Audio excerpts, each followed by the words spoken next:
How about now? Can you see me and hear me? I pay good money for this. Nice.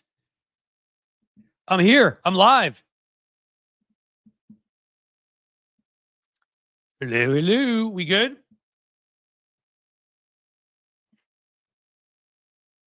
Yes, I got a yes. Is that a you can hear me and see me kind of yes? Yay, we're getting yays. That's good. Can you hear me? Just say I can hear you. Tuesdays is my hell day. Actually, not really. Ew, both. Good. All right, we're here. This was just me being stupid because I have to now worry that my mic is not going to work. So then I forget to do other things like hit go live. One thing you guys know is I'm always going to fucking entertain you. Oops. Now I said that in the first like 5 seconds of the show and they'll demonetize me. So that's good too. What can you do? Good to be here. Good to see you guys. Oh, look, I forgot to turn the light out too. See, these are the things that happen when you worry about things that you shouldn't have to worry about. I should not have to worry about whether my stupid microphone's going to work. So I worry about that. And then I end up forgetting to do all the other things that I was planning on doing and getting ready. Luckily, I did prepare for this thing ahead of time. We got some good stuff to talk about. As you may know, we got two already members who were two domestic terrorists from January 15th, why do I say that? From January 6th, 2021, or just known as January 6th, who tried to attack our Capitol, murder police officers, wiped feces on the walls and whatever, have already been arrested. One of them wasn't arrested because he got in let's call it a shootout with cops, and it didn't go so well for him. So yeah, we'll go through a little bit of that recidivism on crime for violent felons and domestic terrorists, and it's pretty much through the roof. So you should expect a lot more of this to come. We're also going to talk about Jim Acosta, which is the most important story, I think, right now, how he handled it, not just what he said and what he did. And then I think we're going to get a little bit more into, let's see what else we have planned for today. Trump's attacks in general on the federal government, trying to stick his own people in spots where there are now what we would call non-political appointees, lifetime career civil servants. It's something Stalin did. So Trump's really, you got to like that he's going through his dictators. He's like, well, I'm going to do what Hitler did there. I'm going to do what Castro did there. We'll try Stalin over there. He doesn't want to leave anybody behind. Wasn't that a George Bush thing? Leave no child behind. Actually, Trump does. He deports them. That sick piece of human dung. Actually, donkey dung. Let's call him that. What he's doing with kids, we'll talk about that too. Getting rid of the executive order so they now can deport around hospitals and around schools. You really have to be sick. Let's start with Cliff is very white. Well, thank you. I think my lights may be too bright, because there's nothing else wrong. So that might as well be wrong too. What does it say there? The light does a good job of hiding wrinkles, I would say. Oh, so there's a positive to it. Yeah, I actually talked to somebody who knows a lot about this. We're going to soften those a little bit because I do think it's still a little crazy. Lisa Mia Moore with a $5 super chat right out of the gate. Thank you. Careful, you may burn. I'm not a vampire. I'm not Stephen Miller. Let's talk about Jim Acosta, okay? Have this be our first takedown. Jim Acosta has been one of the few truth tellers in what I would call corporate media, and everyone else who has any common sense would call corporate media. It is media that does not work in any sense the way it was meant to in our Constitution, does not protect us, does not expose corruption, does not make sure that people that are sane will, let's say, win the presidency, and that really that people are informed about the actual candidates. It's this crappy fake system kind of built out of World War II, you could say, even earlier on. They don't do this in Europe, but we pretended our media was always going to be objective. And for a period of time when the parties were sort of similar on a lot of things, it maybe kind of worked. It hasn't worked since Newt Gingrich and even Ronald Reagan came around. You can lie directly to the media's face and they'll just repeat, well, so-and-so said this. Cliff said that chocolate is chocolate, but Tony said that chocolate is vanilla. That's what we've got now. And you see when it's about issues of life or death, it's about issues like deportation and women's rights, to whether they're going to go to a hospital and have medical care ignored while they have to go into a bathroom and perhaps lose their lives and things of that nature. We kind of need more than a stupid media that pretends objectivity means 50% between the two sides. Jim Acosta has been one of the good ones. John Harwood, who I've always loved, was fired about 2-3 years ago from CNN under the last idiot that ran it, Chris Licht, who ran it into the ground, thinking we can get people. We really can get conservatives. Trump calls you enemy of the people. The people who are in MAGA, who are dancing around in upside down flags and Trump diapers, are honestly more likely to watch a pile of their own feces than they are CNN. And they probably do. They're not watching you. You're never winning them over. So the only conclusion I can come to is you're just making your corporate bosses happy, or somebody's some money in your back pocket. Or Trump's offered tax cuts to your parent companies, and we have to figure out who that is, because of course monopoly has taken over our entire country, and we've got six entities that essentially control everything. They're all massive conflicts of interest, as we know with Bezos and Amazon. That's why he doesn't care about the Washington Post. Washington Post is kind of like his poker chip.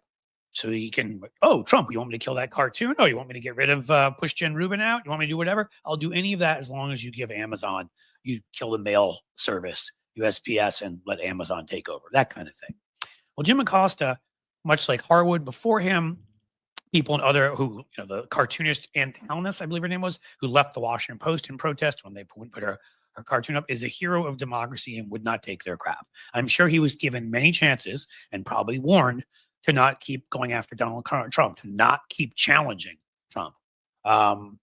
And he wouldn't listen. He kept pointing out lies from MAGA, lies from Trump, lies from Elon Musk, lies from all the billionaires, the Zuckerbergs and Bezoses and Peter Thiels and people that actually control this country. And for that, he eventually was going to get kicked out. I was surprised they were just moving him to midnight. As I said, I thought they would try to create a new hour in the middle of the night somewhere, maybe the 25th hour or something like that, just to put him in, or some other sort of phantom zone. No, what they did in the end was they did what you knew they would do. They fired him. They pushed him out. But being Jim Acosta, he didn't go quietly. On live TV, he ripped the crap out of them. He sat there and said, after his, many people thought covering Trump was my proudest moment. My proudest moment was when I went and saw with President Obama, nice little dig there at Trump, to open up relations with Cuba. And he's like, I saw what a tyrant acted like down there. Never be, what I promised myself then, or something of that nature in the news, is I will never be afraid to stand up to a tyrant. Direct shot at Trump. And direct shot, frankly, at CNN. And said that no matter where he is, what the news should be about, what it is about, is he said, we will, I will stand up to lies. I will stand up against fear. And I encourage you to do the same, even if it's with your phone. And these are the messages that leaders tell, like the, Pastor Booty at the Episcopalian Church. And lately we've seen Alexandria Ocasio-Cortez, AOC saying, I'd rather be 6 feet under than stop fighting Nazis. And certain other members, who was the one who gave a great speech the other day, well, Raskin ripped into them too. But somebody, I'm trying to think which one of them gave a rip-roaring one. Well, and we know what Tammy Duckworth did to Pete Hegseth. I've shown that video, and we talked about that before. That Jim Acosta now joins that group. And I'm telling you, you've heard me on this show, and if you watch Tony's show, you've heard about him talking about it. Like, immediately Ann Talnis went to Substack and had 250,000 followers. Like, Acosta's going to be fine. This media is dying. And as, to quote the great Captain Kirk, played at the time by William Shatner in Star Trek VI, An Undiscovered Country, he was talking about Klingons, but I'm going to talk about corporate media. Let them die. They have failed miserably. They have been bought. They are owned. They're in the bag for Donald Trump. They either are scared of him, or their parent company wants tax breaks, or whoever their executives are making millions and want tax breaks, or they want to move up. They're just good Germans who want to get that promotion to the corner office. Can I become a major? Oh, you need me to take those couple of Jewish folks and gay folks outside? Okay, that's who's there. I'm going to talk a little bit later in the show. Scott Jennings pulled another one again. CNN is a trash heap. And honestly, do not watch. I mean, I've said it before. Do not watch cable. Do not buy these. There are exceptions. I pointed them out. The Philadelphia Inquirer should become the paper of record of anything we're going to consider a major newspaper, city newspaper. 6th biggest city in the country, owned by a foundation, tells the truth. Called on Donald Trump to get out of the race after the debate with Joe Biden. Why? For being a serial liar. They employ one of the best columnists in the country, and Will Bunch, who I've had on this show, who's liberal. They tell the truth. But come here. I've started to grow again. Please, if you're here, subscribe to Cliff's Edge here. Subscribe to Tony's Place. This is where we're going to grow. Subscribe to my Patreon, where I put extra content and allows you guys to help me do this more. Come to Substack. I promise you, I just picked up a few thousand subscribers there. I promise you, it is growing. It is where, when TikTok was shut down, those folks started to go. It's where people are going, realizing you can keep your data. You know who your people are. You have their emails. You can keep in touch. Again, it's Cliff's Edge there. At Cliff's Edge, there's no underscore in between like there is at the Patreon and the YouTube. The point is that that's where the truth teller is going to be. And those outlets are going to get bigger and be covered by media more and more, as most mainstream media that's left, like the Philly Inquirer, as most corporate media dies, because we're going to pay no attention to it. Even if it exists, it'll be a tree falling in the forest. There'll be nobody watching and nobody reading. That is my goal. They are trash. They destroyed this country. They helped bring about the possibility of fascism, certainly authoritarianism, which we already have. They have done countless horrific things, from acting like aluminum tubes meant we need to attack Iraq, to saying the Russians had nothing to do with the 2016 election a week beforehand, taking the lies of a New York office FBI that was enthralled to Trump, and we found out one of them owned by Russia. They either are doing it purposely, the dumbest effing people alive, or some combination. And I go with combination. Again, they're good Germans. They want those promotions. They want those tax cuts. They want to crush the competition so they can become even bigger monopolies. Jim Acosta, you are a hero. You will end up on Substack, probably on YouTube, and any number of places with God knows how many subscribers and followers. My guess is if he were to go to Substack right now, he'd have 500,000 in pretty quick order, because there are a lot of us out there that thank you and appreciate you for doing what you did, and calling CNN a bunch of and Trump really in a not very veiled remark tyrants on the way out the door, and telling people to not abide by lies, clearly implying CNN does again. Perfect. So that's what we're going to need in this period of time. We're going to need the helpers. We're going to need the people to stand up. One of those people is Jim Acosta. I don't have his power. I like to think I'm another one of those people. Read you what AOC said. There's plenty of others out there. We're the leaders that we've been waiting for, to quote an old Obama line. And that has been my takedown for the beginning of this show. Play the clip, Cliff. Yeah, I need to get better at that. When Tony comes in, he can. Guys, that's my next lesson. I'm actually learning right now in Canva. So I'm able to put together my own thumbnails because I want them to look more kind of like me, you know, what I want. I have a great editor who is busy with a lot of things, and I think the editing is going to move more to me and someone else. So I'm learning how to edit video. I'm doing lots of things. I am working on the Substack. There you go. Acosta's already on Substack. He joined last week. Anybody know how many he has? I'm willing to bet you that is a huge, huge number just today. I'm going to go look.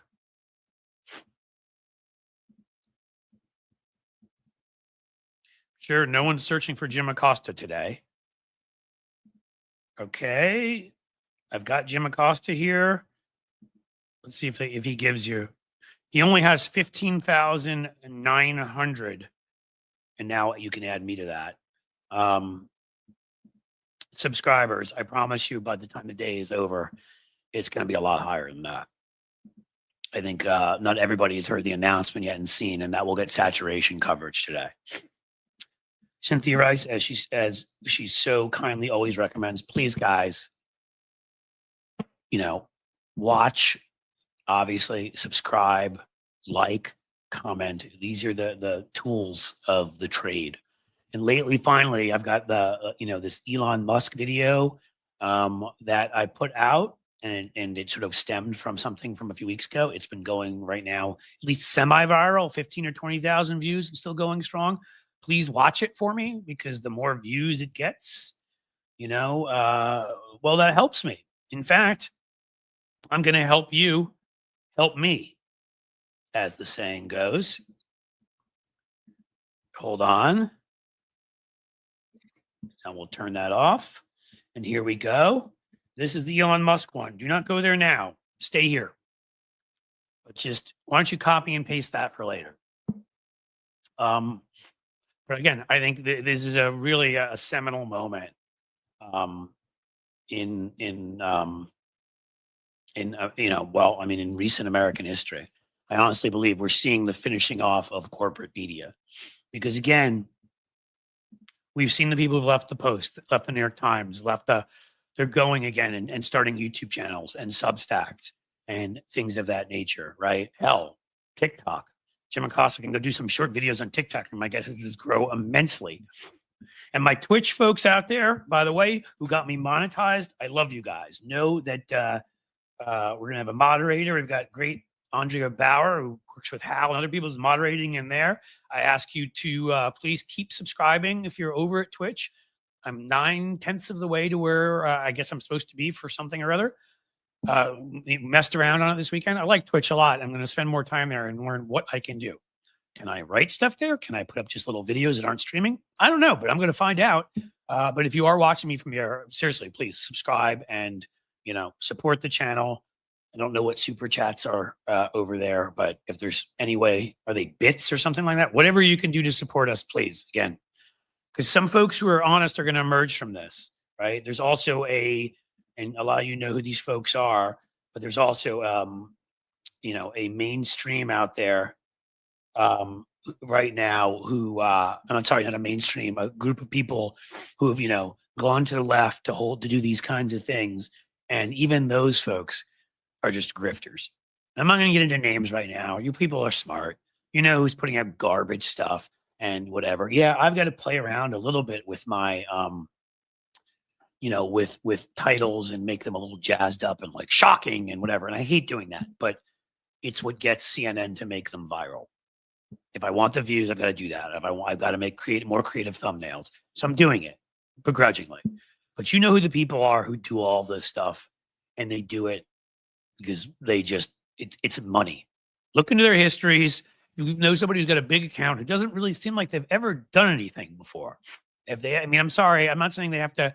I wrote ads for Biden. I have a best-selling book. I wrote columns for the Daily Beast and Guardian, whatever. I'm not some god, but at least I can claim I accomplished some things in my business. The people out there have never done anything else. Maybe be a little suspicious of who they are and why they're doing it.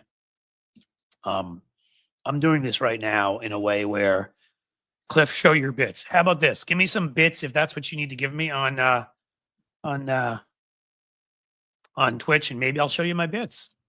Although I was told I look pretty white right now. I'm not sure if that's a good thing or not. Do you want to see really white bits? So we're talking about Elon Musk in here. I mean, one of the biggest disinformation platform in the world. And the guys out there doing Nazi salutes and claiming they're Roman salutes, like we're too stupid to know that, gee, I wonder where the Nazis got their salute from. The Holy Roman Empire, which was later in the Roman Empire, was the First Reich. Is it possible that they got their salute, that the Holy Roman Empire copied the original Roman Empire in its salute, and the Nazis thinking they were the next edition of that, and in between was the Bismarckian German Empire, that maybe they took that from there? Roman salute. I'll give Elon Musk a fucking Roman salute. Actually, I won't touch that guy because you think I'm white, that pasty, putrid Putin lover. I'm not. Ew. Bill Maher is a complete tool. It certainly seems that way. I haven't watched all of Maher's stuff, and here and there he'll take on a Trumper and rip them and do whatever. But my God, he's moved so far to the right. I used to watch him. I don't watch him anymore. I won't listen to the stupid stuff. I just won't. I can't. And again, he's one of these stupid free speech absolutists, that only empowers liars, disinformation purveyors, and fascists. Because disinformation is equal to information. And I get it, he's a comedian, and I've even said to you guys before, I think we're too uptight at times about what we get offended by. I think comedians should have a lot more latitude, and nobody should be calling for them to be canceled for making jokes that offend us somewhat. George Carlin's jokes would have offended us today, and plenty of other grades. So I'm with him on that. I don't think people should so easily be offended, so easily need a safe space, should so easily, I don't think the word microaggression should exist. It's a tough world out there, okay? But when it comes to actual, verbal assault, when you're ripping into somebody, attacking somebody, yeah, that's assault. We need to do something about that. And when it comes to disinformation that harms our democracy, Yeah, we need to do something about that. And when it comes to Tony Michaels, who's a Polak or Ozarkian goofball, we need to do something about that. So I'm going to add him to the stage. Do something about it. Do You something. like how that just boom? Yeah, it was a great transition. That was great. Thank you. I had a little bit of trouble with the Twitch. Did you say transition? Because if you said that, I don't know. I might get in trouble with both YouTube and Elon Musk and Donald Trump. No, not that kind of transition. I'm not transitioning from a multi-millionaire to a multi-billionaire overnight because I won the presidency. That's not what I'm doing. Oh, you don't have a crypto scam up your sleeve? No, we should I do not. I should come up with a crypto scam though. I should do that. Not Ozarkian, Naomi, Ozarkian, as in the Ozarks. That was what I was referring to. Our friend, Ozark. Tony. I was quoting one of Tony's favorite comedians, and clearly, my favorite. I've always said this, so nothing new. George Carlin. When I was saying to folks here that people would be offended by him today, we need to not be offended by jokes. Okay, I mean, obviously. Again, these are things that are subjective to a certain degree. There are people who quite clearly go past the line of what's decent and are purposely using things like the N-word and whatever. No, they should go jump off the nearest 5th floor Putin hotel. Okay, but catch window cancer, is that what exactly? But you can't get offended by every little thing. As I said, the word microaggression shouldn't exist because it allows the right to come at us and pretend. You know, oh, they want to control language. And in the end, the right wants to control language. And they want to control it by allowing all the disinformation, all of the actual verbal assault and bullying and threats and terroristic threats and encouraging people to commit violence online and all the other stuff that is banned. I will tell you guys again, like in other Western countries, my friend Guillaume in France just sort of stared at me when I was trying to explain to him that the things you can say online in this country, right? That you would go to prison, therefore. Yeah, right.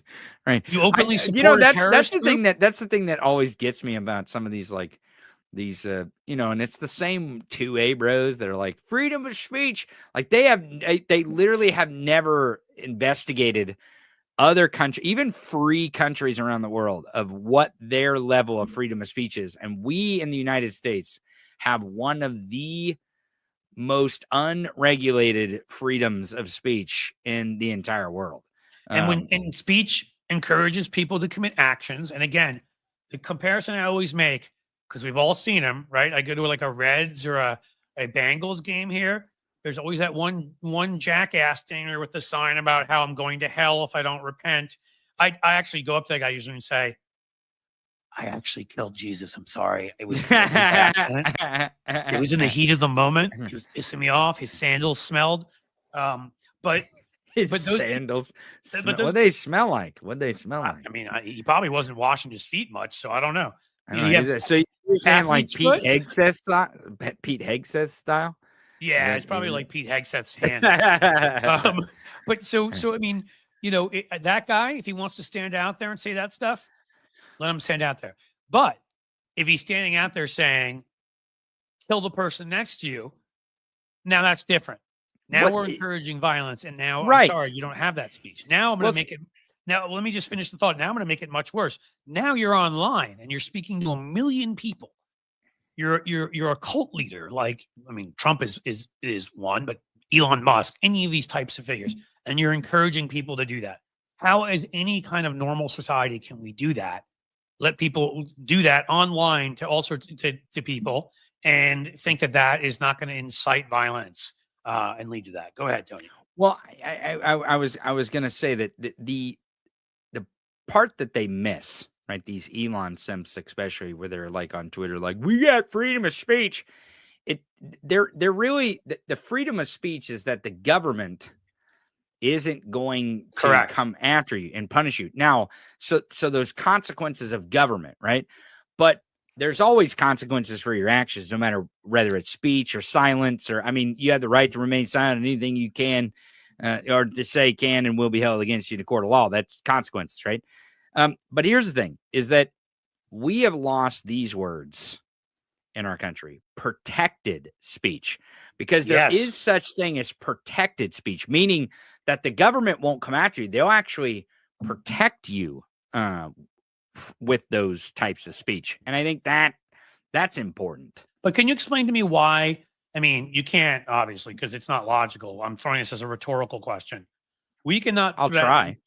Well, right now, if any one of us here, so guys, seriously, don't do it in the comment section, because it is illegal, and you probably know this.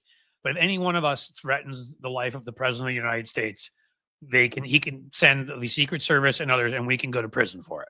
That is an actual law. You cannot do that. So again, we were the ones who wanted to say that the president wasn't a king here. Why can we not do that with the president?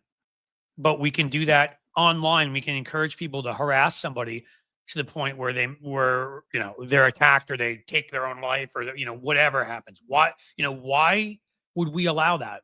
I bring up the case again and again. I'll kick it to you, Tony, on this one, which is there was, and of course now she's secretary of the UN, which is insane. Or has she been voted on yet? Stefanik? She will be, whatever. Yeah. She was repeating the great replacement theory garbage. Right. And that's the stuff where they think they're going to be outnumbered, which they are, because it's really simple demographics, but they think it's some kind of conspiracy. And of course the Jews are in on it, because if there's a good conspiracy, we're always there. Yeah, if there's a conspiracy, the Jews are behind it. Wow, we're always in on it. And Right. it's conspiracy for there to be more black and brown, babies and white ones and blah, so that's their theory. Well, Elise Stefanik in New York State repeated that. And somebody from New York State, who maybe heard Elise Stefanik say it, maybe didn't, I don't know, as we know, drove up to an hour away to Buffalo and went into that supermarket that was filled with black shoppers and opened fire, killing innocent humans. And again, in that moment, they lost everything. They lost everything they ever were, everything they ever were going to be. Their families lost, God, maybe everything to them, because Elise Stefanik pranced around saying this stuff, and God knows who else did. And people were encouraging it online. And what I'd like to point out to people is, we did not arrest one person encouraging this guy who was already, pontificating online, committing violent acts. All the people that encouraged him, these Nazis, not one of them was arrested. There's only one. And you know where that one lived? The United Kingdom. Because the British don't allow that crap. So he got a 9-year prison sentence for that in the United Kingdom and went to prison. Now, what message does that send to others who are going to do that? Maybe not to do it. Whereas we just let it happen. And again, I didn't mean to get into this whole discussion again, but to me, this is up there, as far as I'm concerned. If it's existential for the world, you may be talking climate change, you're talking whatever. But if you're talking about stuff that is just as existential for the United States of America as climate change is, disinformation and, our gun laws and a number of other things that allow people to radicalize people into committing violent acts, obtaining the weapons very easily to commit those acts, and the rest, that's what this is existential. It is a fight we must win. We must regulate speech that is dangerous. And again, we already do. I just told you can't threaten the president's life. We have a number of other laws like that. Obviously. Well, we just need to enforce what we have. Now, I want to go. I want to go back for a second, because I think this this idea of freedom of speech, and them talking about freedom of speech and not fully understanding it, it is very, very, very, very important. And when the simps like Elon and the Elon elite, as it is, the reason why they're so concerned with the freedom of speech is because they want their freedom of speech. They don't. Well, they want their freedom to lie and share disinformation, because they can't win without it. Right. Well, and I mean, these are going to be the debates that we have over the coming years. Is what is protected and what is not protected, and by protected I mean by the law. But I don't know if you folks noticed who's in charge of the quote law right now, but he's a criminal. Also, the one in charge of the Pentagon. Also, the one, which other ones have been put in office? I guess she didn't commit a crime, technically. Old Gravel Pit McGee there that walked Cricket the puppy to the gravel pit and went. But I would say it feels like abuse of animals and should have been a crime, and she should have gone. I don't understand why she did not go to prison for that. She also, by the way, when they tried all this Hunter Biden stuff, Kristi Noem, really, legitimately, as in, we have the paperwork and have everything, allowed her daughter to cheat and become a real estate agent without having to take the test that everyone is required to do. She basically like put into motion the favoritism so her daughter could cheat. Exactly the kind of stuff they said Joe Biden did for Hunter Biden, which he did not do. So that's why they were accusing him, is because they know all about it. Speaking of knowing all about it, you're talking about speaking of candidates for these positions, Elise Stefanik. I want to say something really quick on Elise Stefanik, because some people in the chat were saying like, "Oh, she knows better," and she does know better. But if you she was a moderate once when she first ran. She was a George W. Bush appointee. When she first ran, she ran very much as a moderate. So just so people know that. Yep. Right. But I want to go back, reverse a little bit if I can, to the little congressman that was in a wheelchair, Madison Cawthorn. You remember Madison Cawthorn? I mean, how can you not? I mean, right. But do you remember why he's not those tapes and just get turned on? I'm sorry. Right, but do you remember why Madison Cawthorn isn't a congressman though, right? Yeah, because he told the truth, and they right. all He accidentally told the truth, but he told the truth. Out and he told the truth, and guess what happens then? You ever see Goodfellas and Joe Pesci? Right, you're gone. They tell you you're going to be a made man. They walk you in a room, you see plastic on the floor, and you kind of get where it's headed. Right. Well, so Madison Cawthorn, the Nazi on wheels, he is. I know, but it was funny. That's what he is. I mean, he is. I thought you were questioning whether he is or not, but he is. He is a Nazi on wheels. I thought Nazi on wheels sounded like. I mean, that could be a rock band, like Meals on Wheels, Nazi on Wheels. But here's the thing: is that he let the cat out of the bag, and I think the cat out of the bag wasn't really that these things existed. A lot of people knew that these things existed. You know what I mean? Like this, the cocaine fueled sex orgies. That is. I believe. I don't have any proof of this. Face.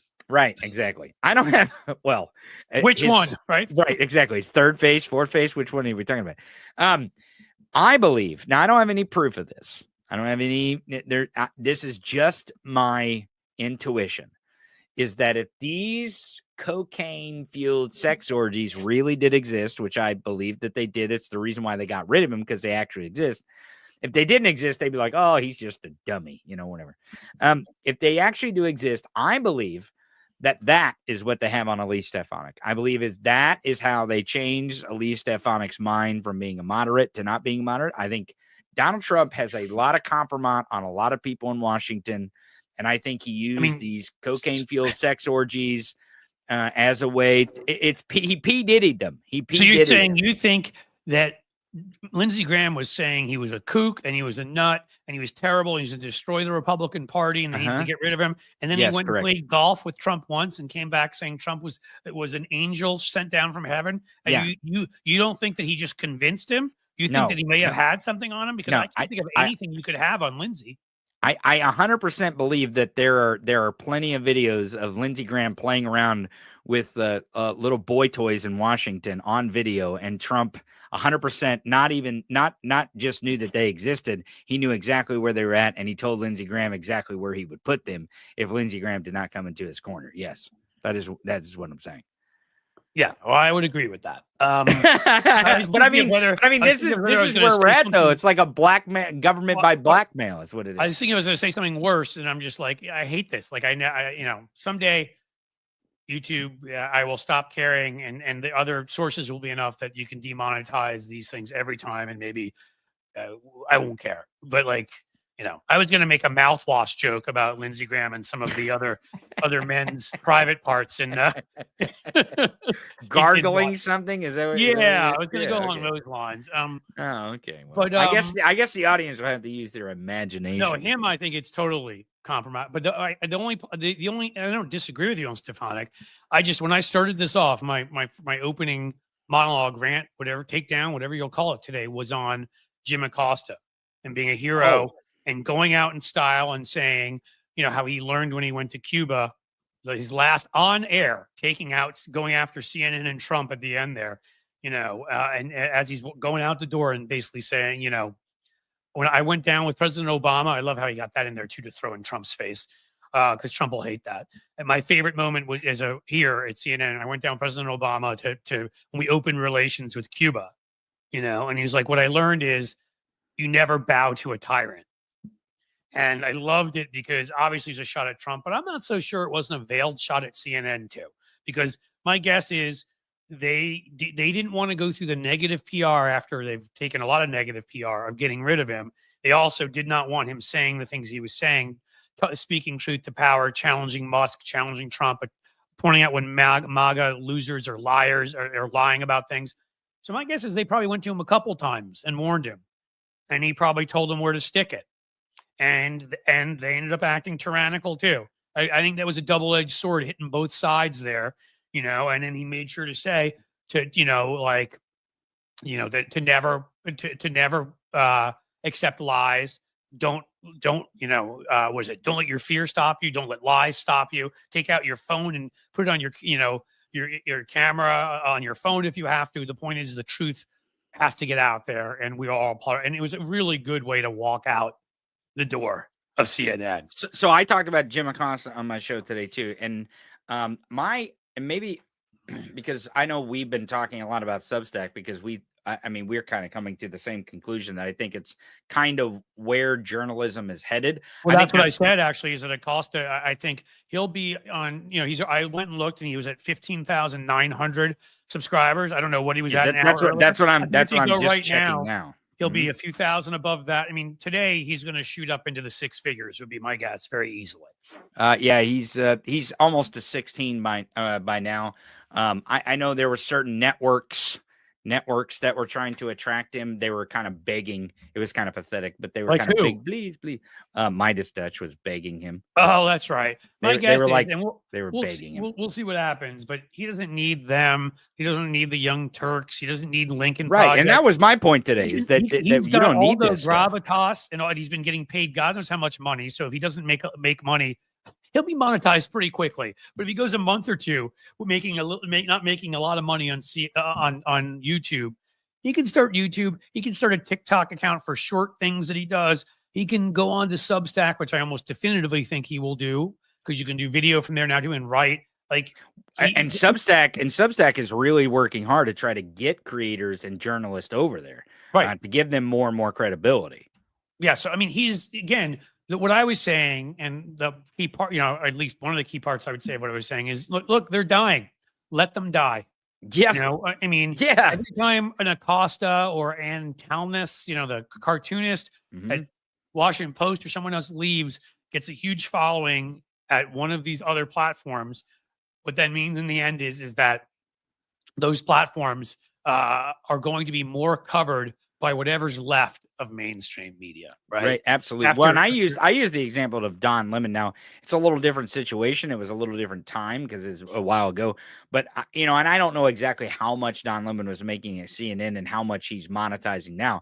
But my guess is Don Lemon is probably making just as much with his CNN contract or more, definitely with more potential now than he was when he was under a CNN contract. And the thing is now Don Lemon is not under a contract. So Don Lemon can do pretty much whatever the hell he wants to do. Well, if you've had that big an audience, again, you can go to numerous platforms. I mean, right now, I'm streaming to people on YouTube. Hello.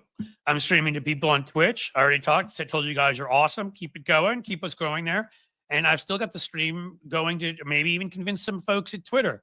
Hey, to you guys too. The platform sucks, and Elon is a big Nazi. But in the end, and soon Substack, and I'll do some streams to Patreon, and who the hell knows what else. But the point is that Hal streams to Facebook, which I don't, and other people stream to certain other platforms. I mean, the point is if those guys want to do a live broadcast, they can stream to 1 billion platforms. I'm exaggerating, but 5, 6, 7 platforms. They'll have a lot of people who will follow and tune in. They'll make a lot of ad revenue, and then they can go to the ones they can. And YouTube has members, and Patreon has members, and Substack has paid and unpaid. Between the numerous platforms and all of that, they'll do fine. In fact, they'll do better than fine. And I think that is where it's going to go. And when the Jim Acostas and people like that leave, think about how much. I mean, CNN already is like painful to watch if you get stuck watching it somewhere. Like I've been in an airport and seen it. And for it's 30 not just the seconds. host either; it's the pundits too. The The pundits whole thing is just painful, right? And so, I mean, they just lost one of their most interesting, charismatic figures. He's gone, and they're going to feel that. And he's a staple for their network too. So like people who were there because or stayed there and watched because Jim was still there, they might be gone too. And if Jim goes somewhere else, they're going to go watch him in that somewhere Correct. else space. And that's the thing that I think is, I think that's the thing that is actually we're struggling with in our country is our division really isn't with each other. I think our division is like how we handle these new societal shifts. Because I mean, don't you feel like there's some party shift coming?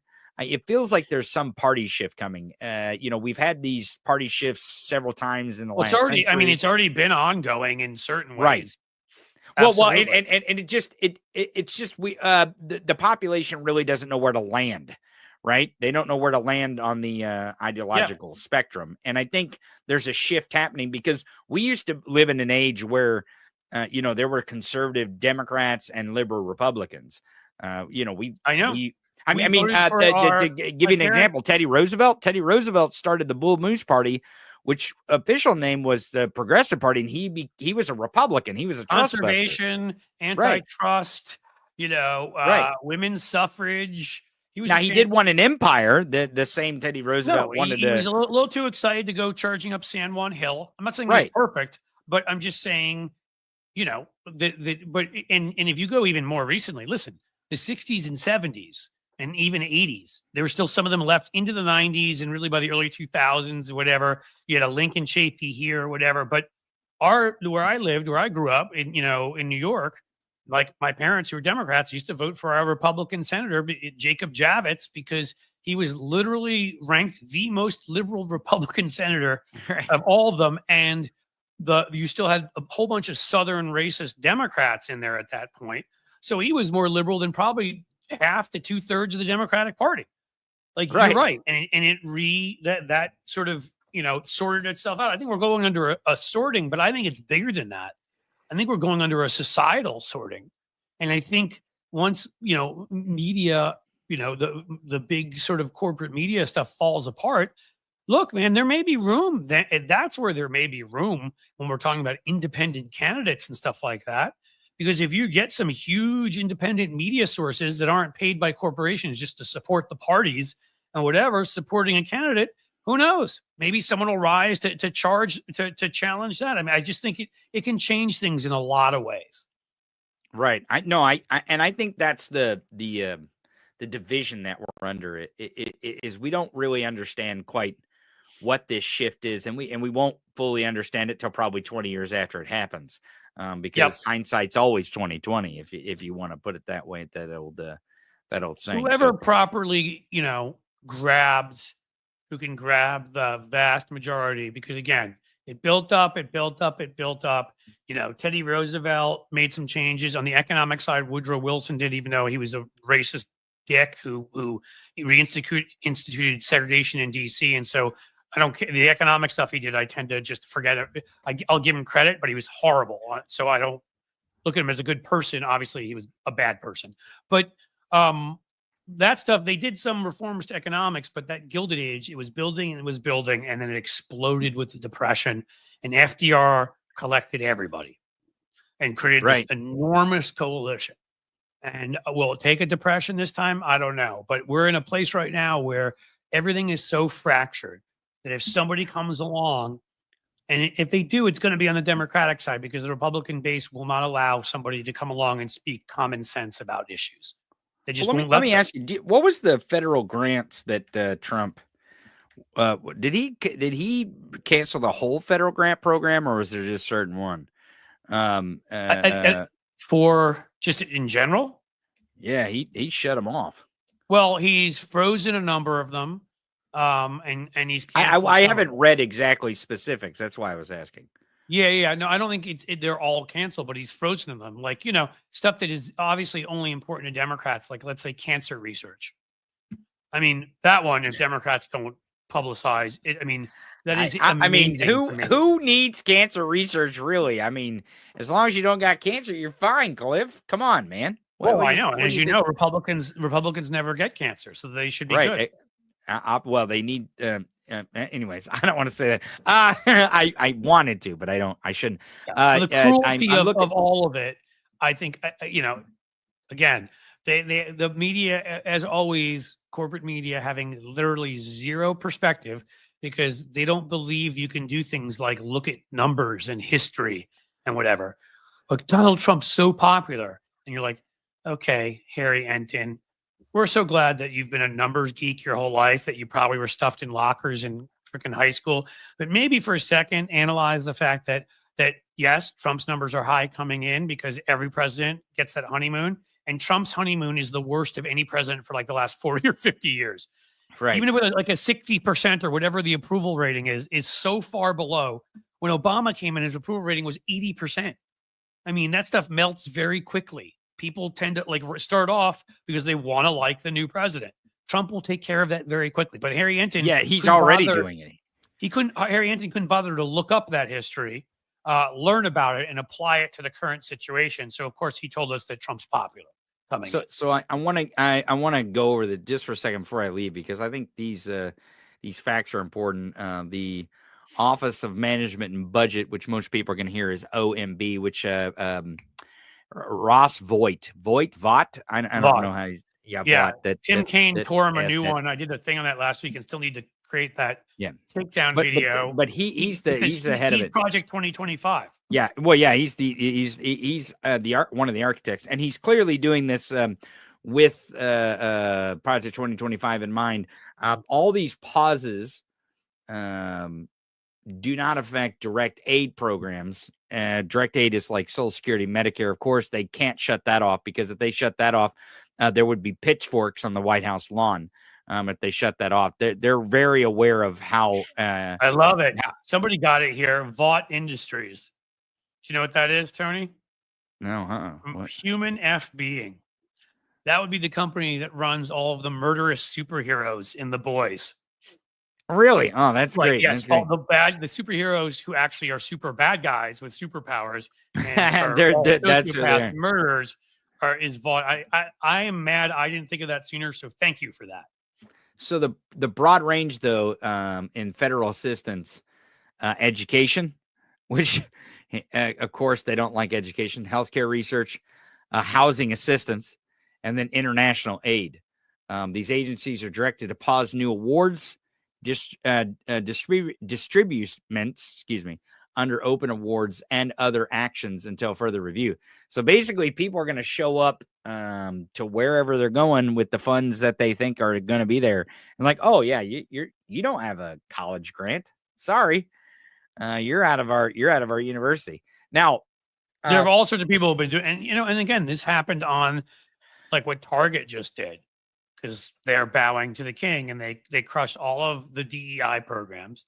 And again, their programs, they've let the right turn DEI into such a bad word, and if DEI is something where you're actively discriminating, you're saying we will not ever even consider hiring anybody white, right? Different people do things different ways. If that is the way you're handling DEI, you're doing it wrong, and that is bad, because that's not the way you do it. You try to increase diversity. You try to increase the people who historically we've discriminated against. We've had Jim Crow. I mean, that all makes a ton of sense. But you don't, and I don't think most people, by the way, are have done DEI in the way that I said before. I'm sure there are some, but not most. So Target just canceled their program, and it was heartbreaking. Like, there are a couple of like small, they're Black small business women, who are putting up the products they created, and they created this special program for them, at Target, that allowed them to sell their products. They had never had access to a market before, and whatever. And now they did, and they're making money, and just out of nowhere, done. I mean, this is my feeling on it, actually, and we're going to have a difference on this, I think, is that Target canceling their DEI policy and their private or their company's policy is so insignificant at this point. Like, we have such an assault on our democracy. Target's DEI policy is so far down on my list. And I really, agree. honestly, I think it's But it was bait. to I think those it's people, bait. Tony, to those people, it was cruel. And it was, imagine if your business, you're being supported right now by ads or whatever it is, and somebody just pulled them from you because Donald Trump decided to say that they should. That's the Oh, point I'm I mean making. that we're going there. But Right. So what I'm trying to say I'm not saying I agree with is you. Yeah. what I'm trying to say is that if we get mired or drawn down into these debates on these distractions, especially like Target doing DEI, the problem is that we for so long have looked, and we talked about this before, these corporations, these CEOs, the ultra rich, the word, and we talked about these the other day, the words good stewardship used to be part of the curriculum when we were talking about business in this country. It is Correct. no longer part of their vocabulary. It has never been part of their vocabulary. The reason why Target had a DEI policy in the first place is to make them feel popular so that people would come and You're buy right. their stuff. You're right. And You're right. They were there. It was so PR. Target was never doing the DEI for the right reasons anyways.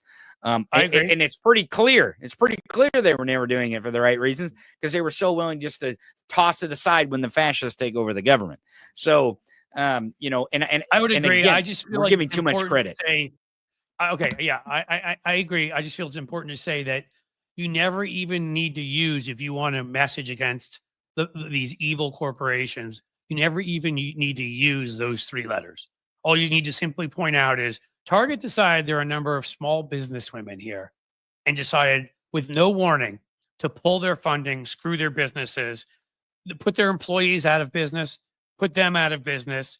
And to me, again, as you and I have talked about, a lot of things can fit into the larger frame of monopolies and billionaires.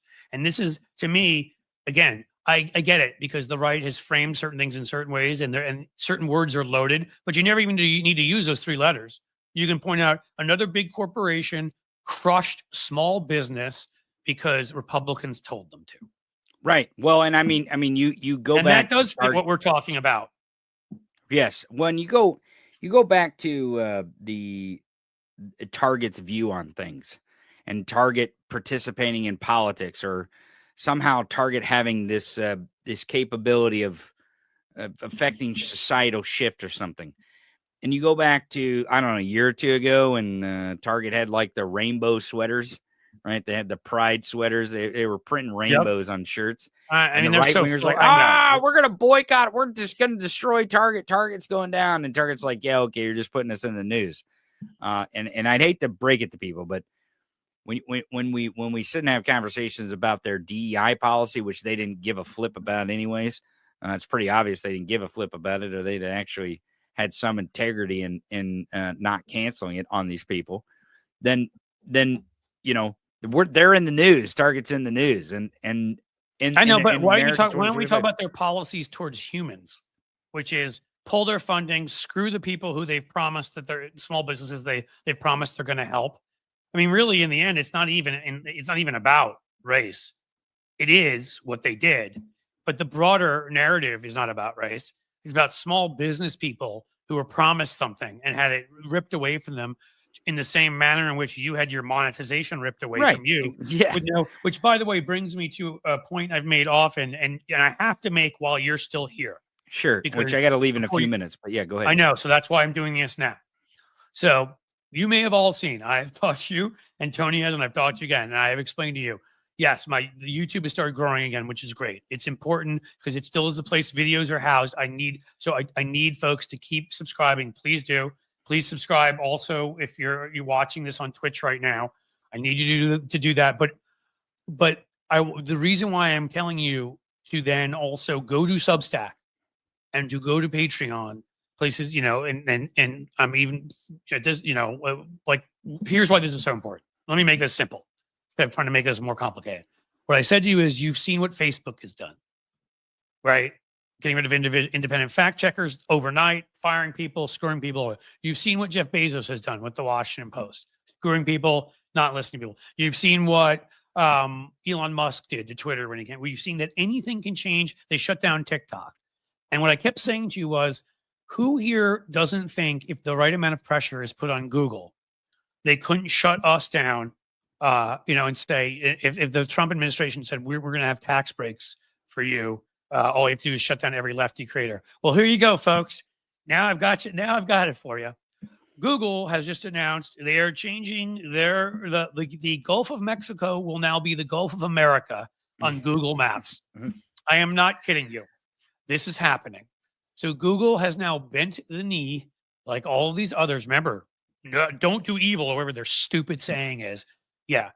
If they will do that, you ask themselves, and hopefully you'll understand me more. And hopefully, please, you will go and you will subscribe to my Patreon and to my Substack.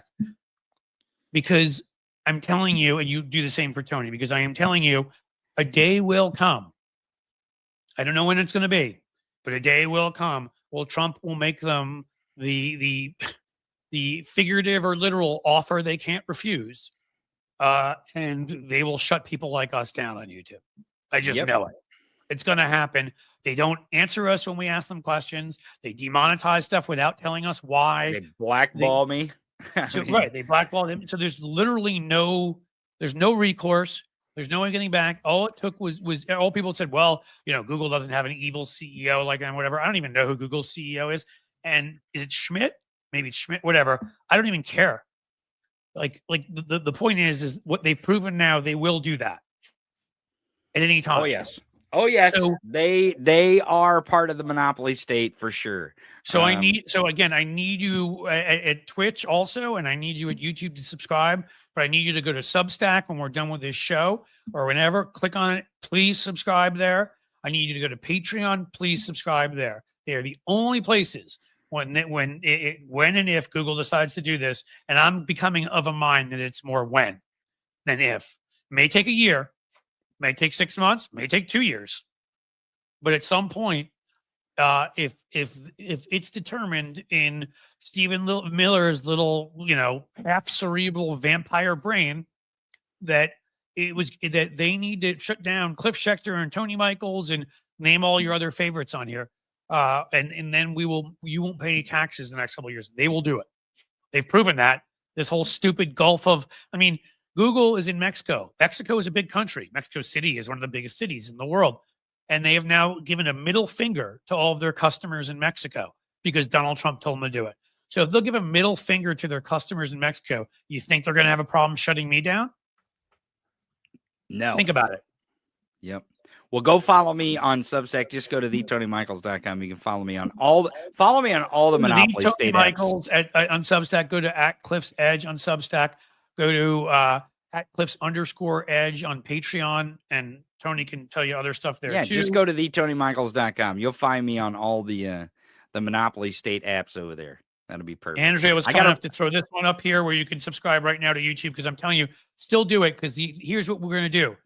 We're going to keep building the audience here and Twitch and everywhere. And Twitch so far hasn't given me any reason to have a problem with them, so I'll stay there until there's any. Although I do know they're owned by Amazon, and that guy's horrible too, or owned by Bezos or whatever.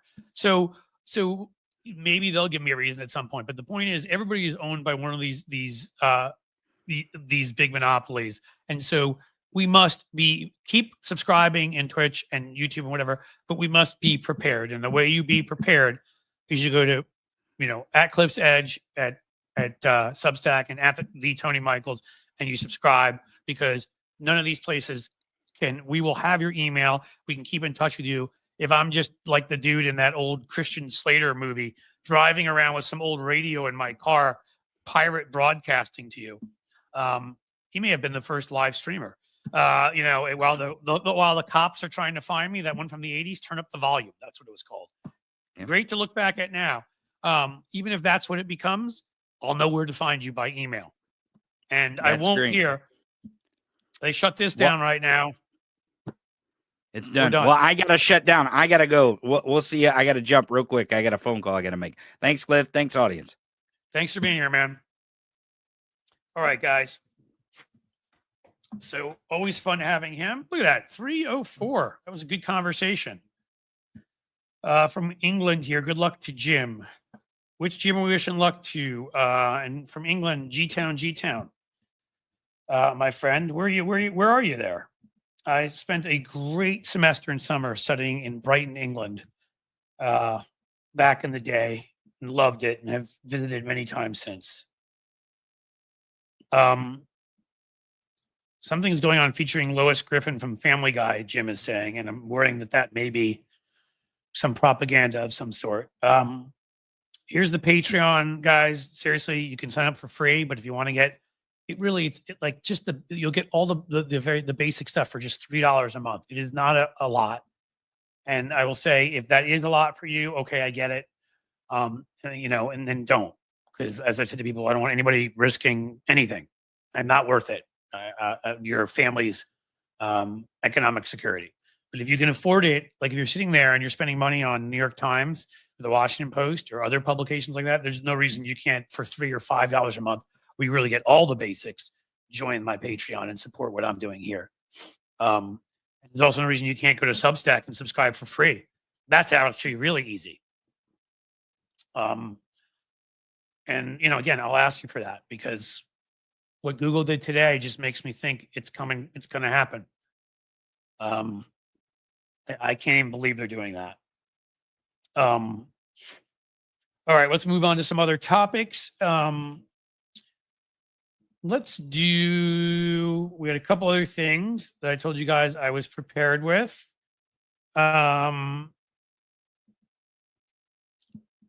Here's a good one we could do. Am I frozen? I was frozen for a second. Can you hear me? Come on. Hello, hello, hello. All right, I think I'm back on.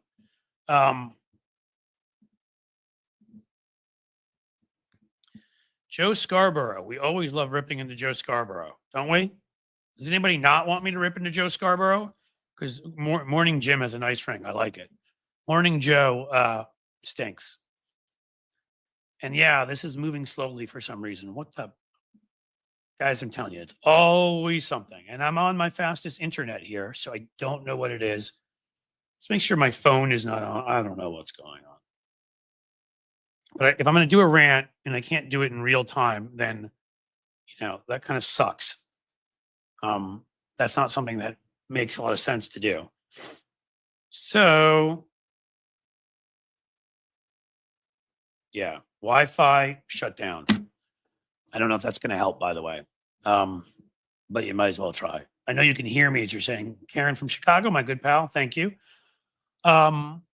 But if I do this thing and it looks like my voice is going at like a different time, then if you're seeing it like this is an old Kung Fu movie, that's really not the best for getting people to want to watch one of your videos. But let's talk Joe. So Joe Scarborough is now trying to win back fans, folks. He hasn't done enough.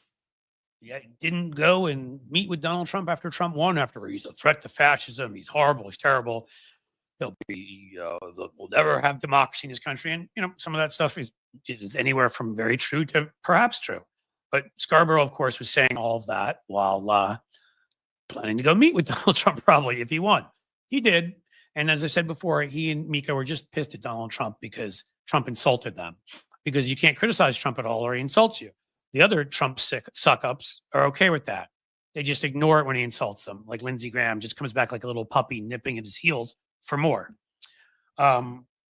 Whereas in Joe's case, he wouldn't. At that time, he was angry because he's like Trump. He's more like Trump than he would ever admit. Pensacola boy, grew up, thinks he's a tough guy, thinks he's much smarter than he is, thinks he's much more clever, thinks he's much wittier, thinks he's much better looking, thinks he's much everything. He lectured us all on family values in the 90s and then ditched, his first wife for his second wife and then ditched his second wife for Mika, his co-host, because he's chock full of family values, man. That guy has got so much family values. It's pouring out of those really cool glasses that he wears. Aren't those things like they're little and cool? Like he's a stud, that man. So Joe's now trying to win people back on the left. He's actually insulting Trump more and sticking up for people. Like people come on their show and defend Trump, and he and Mika get mad at them. They don't realize the damage was done. Nobody, rules about marketing, branding, these kinds of things. When you do something awful and horrible, first of all, you're in big trouble. when you betray your core audience. It's why no one's going to buy a Tesla in the United States anymore. And really, Western Europe or anywhere, Elon Musk is an actual idiot.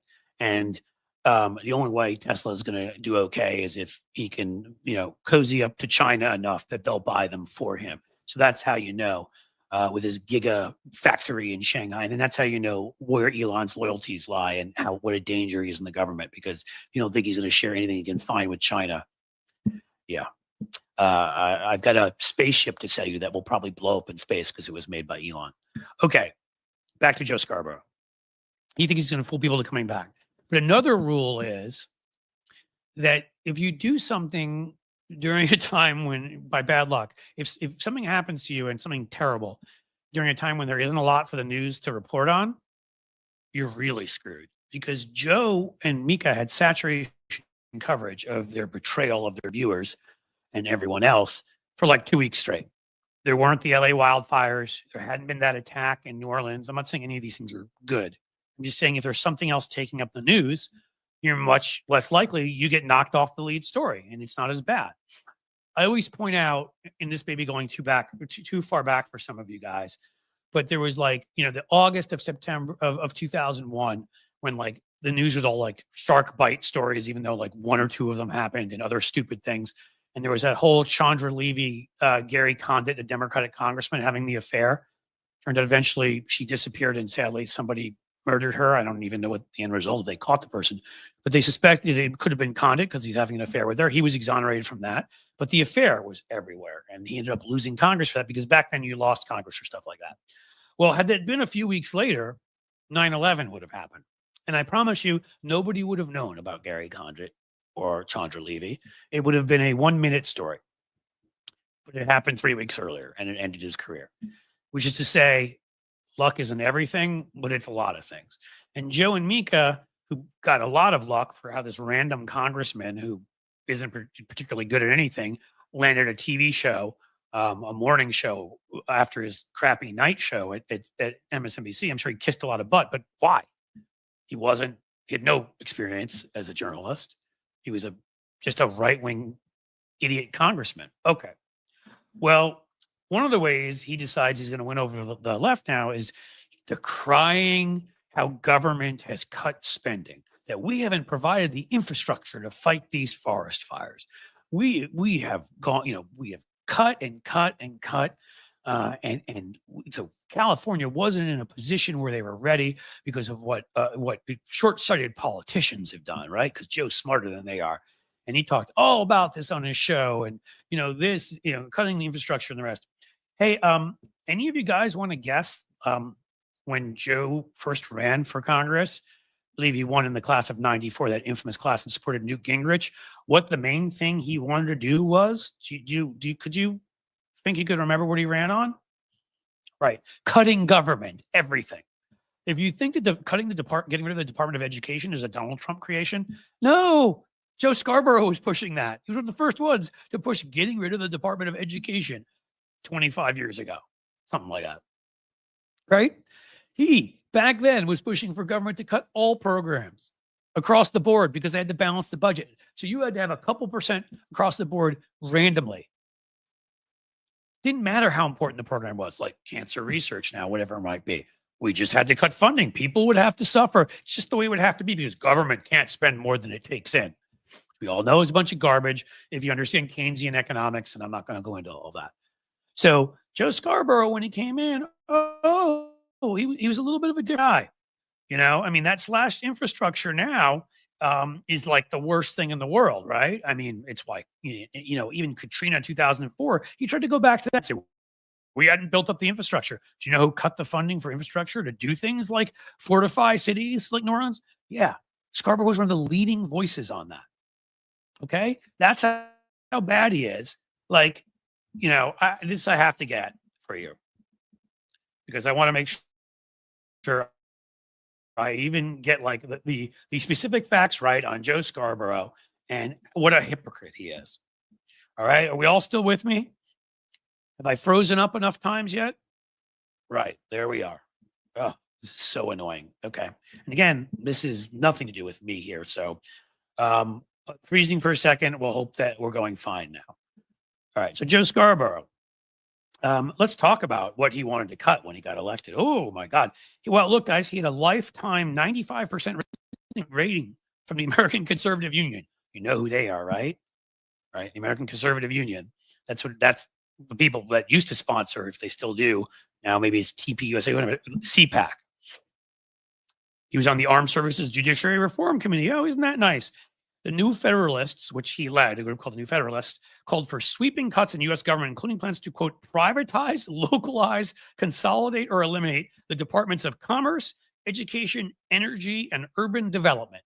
He was the head of that group that wanted to privatize. Let me say this again: the departments of commerce, education, energy, and housing and urban development. Gee, do you think some of those grants that come from places like housing and urban development and some of those other programs are how we're able to build up some of the neighborhoods we're able to build up and fortify them, make them stronger for when hurricanes and wildfires come? Yes. I see in there from Lefty Graham, he's a Newt Gingrich acolyte. He was one of his lieutenants. It wasn't just like he was literally by his side. I mean, there couldn't be a bigger hypocrisy. This guy led the effort to cut government, to cut its ability to do anything for us, including taking care of disasters. But wait, there's more. He obviously also, on the House Budget Committee, as I said, proposed a budget that cut across the board. We're cutting everything. You want cancer research? You want Alzheimer's research? You want Parkinson's research? Don't look to Joe Scarborough. You want to make sure your bridges, your roads, your tunnels aren't coming crashing down on you or falling in the water. Don't look to Joe Scarborough. You want to make sure your airplanes are flying safely in the sky. Don't look to Joe Scarborough. You want to make sure you can eat your food without being poisoned, without getting E. coli. Don't look to Joe Scarborough. He was in favor of all of this, like a leader. And now he has the gall to go there to try to save his ass on MSNBC by lying about it all, by retconning his entire past, pretending he's some moderate to liberal who understands that the reason that the wildfires got so bad is because we didn't provide the infrastructure. Yes, damn right. You didn't provide the infrastructure. Lying son of a bitch. It was you. It was you. You and your friends like Gingrich, another 3-time married philanderer. So please stop the gaslighting, stop the lying, and get fired already. Again, I don't know what you have to do there at MSNBC to lose your job. Compared it to George Costanza, if he came out in the Babe Ruth uniform and spilled crap all over it, could he get fired? If he came on the TV naked at some point and started waving his wang around, could he get fired from that? What does Joe Scarborough have to do besides crush the rest of the network with people who won't watch anymore and lose like 50 to 60% of his ratings? I don't know, but I guess we're all going to find out. In the meantime, watch Joe's hypocrisy, his lies, his garbage, his pretending once again. So he was on their side, then he was on our side, then he was on their side, then he was on our side again. Watch as then in their side, I believe. And now he's back on our side again. So this time you should really trust him. Pay much attention as liberal Joe Scarborough sits there and argues for investments in infrastructure, the exact opposite of what his entire political career was built on. Incredible. And that has been my second takedown, because you can never take down Joe and Mika enough. And this time I didn't get into Mika and the sad looks on her face when Joe basically tells her to shut up. And you know what? Today's a good day to discuss it because we're talking about Jim Acosta too. Jim Acosta gets fired for sitting there and refusing to repeat lies, for refusing when Nancy Mace or some other scag comes on, from refusing to sit there and let them lie to their faces, attack certain groups of people and all that by taking them on and pointing out that they're lying to their faces. For that, Jim Acosta was banished. Joe Scarborough can do any damn thing he wants, apparently. He literally can have no audience. At some point, all right, you're just going to be a couple guys sitting around a fire roasting marshmallows, in like downtown Cincinnati, like 4 of them with a half broken down TV set from like 1982. And they're going to be watching Morning Joe, maybe old episodes of Scarborough Country, because that was so good too. I mean, I can't tell you guys when I do these, when I do this and I talk about him, how often we will get in the comments people that said, I used to watch him every day. I have not turned on the TV since he did that to watch him, or things like that. He betrayed us. I will never watch him. I mean, they don't get it. Okay, guys, let me explain some basic marketing to you as I did to all of you. When I say guys, I'm really talking about the geniuses at well, now I guess it's Comcast currently. I don't know who's running things. They're trying to spin off MSNBC, so I don't really know who the hell's in charge at the moment. But some basic principles, like what I did try before with my little Gary Condit example and other stuff. 2 weeks of negative saturation coverage destroys reputations. You guys may remember it because it's what you did to Hillary over emails. You spent 2 goddamn weeks not shutting your little pie holes, talking constantly about something that we later learned everybody from Colin Powell to, of course, the entire Trump family did. And Trump ignored after they told him to stop and kept doing it. And of course, kept talking on his insecure too, I'm sure, being him, not secured cell phone from the White House where everybody spies outside listening. But Hillary's emails, the couple emails in the server at home, you guys wouldn't shut up about that. So that became something also. That's the way it works. Sometimes it works when people really do screw up, right? I mean, Enron back in the day comes to mind. Hear of a company called Enron anymore? No. They changed their name. Once you get a bad enough name where you're destroyed, the only thing you can do is rebrand. Maybe Joe Scarborough should get some less beady-eyed looking glasses, get in a little bit better shape, wear something other than the same one sweater he wears every day, and maybe name himself, I don't know. What's a good name? Morning Anus? Morning, I'll kiss up to your ass if you'll give me a show. Morning, I don't really like Donald Trump, although I like him sometimes when he wins because I'm kind of scared he's going to do something to me. And I'm a multimillionaire and I worry more about myself and don't really care about any of you. Joe. Could that be the name of it? I don't know. But he's earned his place in history. And I'm so glad, again, because a lot of this is luck, that luck worked out the way it worked out. And there were no other big stories going on around that time because, man, he deserved every little bit of that. What say you, friends, patriots, friends, Romans, folks lending me your ears? I have not yet thanked the super chat and super sticker brigade. Let's do that. So I did bring up Lisa Moore. I saw yours earlier, but let's never too many times. Hashtag outlive Trump. Honestly, I don't know everybody out here. But if you're anywhere, let's say from about 80 years old on down, have anything resembling vegetables in your diet, walk more than, let's say, 1,000 steps a day, 500. Don't rage tweet on your golden toilet at 2:30 in the morning about things like pastors who told you to have mercy for children. You'll probably live longer than Donald Trump. Again, let me be very clear to the folks out there, anybody listening, any Secret Service and whatever. This is not anything I am saying to threaten or negative or whatever. I'm giving you actuarial charts. Actuarial charts tell you that due to heart disease and things of that sort, dude ain't making it the full term. Who knows? Maybe he'll beat the odds. But that's what the odds would tell you when you take a look at the shape he's in and the rage and the lack of sleep and really pretty much, the crushed Adderall, really every risk factor one could probably have for having a coronary incident. So thank you, Lisa Mia Moore. I like that. 3 names. Lisa Mia Moore. It's like Mia More almost. Anybody ever say that to you? I can't. That would be harassment. Sheldon Hughes, a gift membership. Sheldon, always a player, as I said. He's in our lineup. Number 2, number 3 hitter. Thank you so much, Sheldon. Always appreciated. Again, I will always appreciate and thank you. And I will also tell folks that if you are choosing, and if all choices being equal between YouTube membership and Patreon membership, please, please, please do Patreon. I am actually going to offer incentives to the folks who are YouTube members. You'll getting emails from me. Well, you won't because I don't have your email, but you'll be getting a That's kind of the point here. You're going to be getting a proposal from me sent to Facebook members with certain incentives if you're willing to switch over to Patreon. There will be a raffle. You could win something really cool.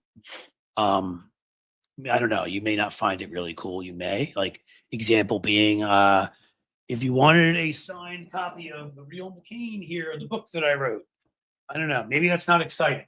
But if you wanted that, we could do that. We could do whoever wins the raffle a 15-minute phone call. Do you like talking to me? Maybe you don't. Maybe you just like listening to me. Maybe you don't even like that. But I'll come up with something. And I really will try to, everybody will get something. Probably, first month free or something. You're already paying for YouTube. And something else. But I will also, the raffle for those who join, and because in that way you will email me. And so I will have your emails, and then I will be able to keep in touch with you. And then if you choose to stay at YouTube at that point, at least I have your email. But I will hope that I can persuade you to switch from YouTube membership over to Patreon, where we are separate from the people that think Gulf of the United States is a good idea. Aloha Cliff from Hawaii. Wish I was out there, Lisa. Quesadilla 79 wants Antifa membership. Ooh, I don't know. If I can find you an Antifa sticker, would you do that for that? In any case, thank you. And I'm not telling you I don't want you to get YouTube membership. Obviously, that is better than not getting membership at all. And you will get benefits. I'm just telling you, I am preparing now, even more so, for what Google may or may not do in the coming year or two, or they could do tomorrow. So I'm asking you, honestly, Patreon and Substack. Those are the best places to do this. Doesn't change that I really appreciate it, Sheldon, and anybody who joins via YouTube, you're still a member, like any member of Patreon, and I so appreciate that you have made that investment of finances and time, and into wanting to hear what some goofball like me has to say. Clearly, it's too light, as you said. We gotta turn down those lights, man. Okay, Sheldon, we talked about you. We've got Atomic Daycare. Keep up the good fight, especially now. Thank you for the $5 super chat. I can promise you Atomic Daycare. I wish I knew how to walk away from a fight. Probably would have benefited me sometimes in life. I don't. So maybe that's good for this time. I hate bullies. I hate them. It can be in a TV show I'm watching. It can be in real life, just people bullying somebody on the street where I've gotten involved and maybe I shouldn't have. If you want to look at it from the perspective of my having 2 children and whatever, but I have. And not because I'm a hero. I'm not saying I get involved in it and run into every freaking burning building or whatever, but I cannot stand watching people be bullied. And Donald Trump, Elon Musk, and their whole gang are nothing but a bunch of lying, corrupt, callow, taint-smelling, ass-kissing, athletes toe smooching losers and bullies, and I don't like them. So I will be in this fight, whether I wanted to be or not. Jim Parker, thank you for the $2 super chat. Elon salute challenge. Hey, reps, do a Sieg selfie. We may make a video about that. It may have been Stefanik. One of them was challenged if they thought that what Elon did was so okay, which we should be doing to these people every day, by the way. Again, messaging. Any Republican anyone you know in your life, any Republican, any right-winger who looks you in the face and says what Elon did was a Roman salute, was fine. And you say, fine, let's go out in public, go to a restaurant, go to a bar, go to a pool hall, go wherever you want, and be like, it's a Roman salute. Go ahead, do it. Do it. Easiest way. What else do we have here? Sunshine, thank you for your $5 super chat. You disappeared. Whoa. Is Trump doing all this to distract us? What are we in for? Keep up the good work, guys, and hang in there. Thank you, Sunshine. Thank you for the $5 super chat. Yes, he's distracting us with the little stupid things, because he is putting out some executive orders that are just dumb, and nothing is ever going to come of them that have no legal basis and whatever. So there's always stuff to distract. And yeah, some of the things he says and whatever is clear. I mean, with him again, it's hard to tell because he's such a lonely, pathetic, insecure little man with very baby hands, little babies, that he needs attention constantly. That's part of the narcissism, even negative attention. Even people yelling at him, it then upsets him when they insult him. So, it's like a narcissist can't win. They desperately need the attention. And then they get it in a negative way. It's like, well, at least people paying attention to me. But then what the people say about them really hurts. And they go back into that spiraling cycle. So yeah, he's doing some things to take our attention, but he's just doing some really awful things too. My buddy has been a member for 2 months. Fantastic. You're my buddy, my friend. And you have a cat in your picture. Huge win. If you want something else to be excited about with my Substack, I'm going to add to the letter so it has multiple parts. And there will be, remember guys, I got 4 cats, which is going to lead me to tell you something next that I need to tell you. That isn't as good, but not terrible. But I'm going to have kitty videos at the bottom of every one of my Substack letters because kitties are the best. So know that. My good pal Karen from Chicago, who I love, and many of you may know as a Steph head, and calls into Stephanie Miller, shows up at sexy liberal shows. Is so supportive of me and other folks in that universe. Thank you so much for the $9.99. Is that a super chat or sticker? I can never tell the difference, but whatever it is very generous, and you're very kind, and I really appreciate it. Joni McGillick, lunch with you. Thank you for the $2 super. Is that what you're saying should be the gift that we give to people? That's what they win. The problem is that I don't know where everybody lives. And I gotta be honest, I do have a family, and we do have plans. This is my older son, who's a senior, who'll be off to college next year, just like my last 7 months. Don't get me started crying because I adore the kid. Of him living at home, and I'm trying to spend as much time with him and family. Doesn't mean I can't travel anywhere, but also it kind of defeats the purpose of this if I have to drop a couple grand going somewhere and staying in a hotel. If you were willing to come to me for lunch or even meet somewhere where we could drive, I would keep that as an open idea. But we will figure out something that's good. Mr. Stoner, to you, dude. He's my man. I like Mr. Stoner. Again, I can see this from here that I'm sometimes moving in slow motion. Maybe I should claim to people I did it on purpose. I was like an effect. Are you seeing me in slow motion? I put acid in the chat. Thanks, man. Seriously, I appreciate it. And by the way, that wasn't a Mr. Stoner joke. I guess I realized that after I said your name. I wasn't saying you're stoned, which you may be, and I'm totally cool with that. I meant more that it seemed like I was moving in slow motion to everybody, and therefore, what about a mass meet and greet in Cincy? We could do that. I'm all for it, Mr. Stoner dude. If you guys are all for it. The thing about Cincy is it's a major airport. I flew direct from here to Paris. Just to give you an idea, we have about 5 or 6 direct international flights. Again, that's not New York, Chicago, LA, blah, blah, blah, but that's also not Topeka or whatever. Not to insult Topeka, just to make a point that Cincy is one of the more major airports. It used to be a Delta hub, and now there's some competing stuff. So yeah, you can get here pretty easily. The western half of the country, it's tougher. Anybody in the Midwest over to the plains, and on the eastern half of the country, it's pretty easy. But we'll come up with something for this raffle, I promise you.